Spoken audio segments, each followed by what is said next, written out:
Panginoon, salamat sa lakas na ibinibigay ninyo sa akin. Salamat sa pagpapala. Salamat sa lagi kang nakahanda na ako'y tulungan palagi.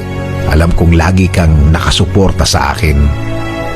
Kahit ang nasa harapan ko ngayon, ang mga nangyayari ngayon, ang mga problemang nasa buhay ko ngayon ay hindi ko maintindihan. Kahit na ang tingin ko sa sitwasyon ko ngayon ay napakagulo.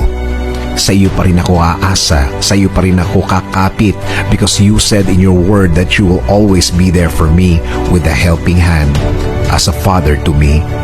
I thank you, Lord. Hindi ako manghihina sa mga bagay na to.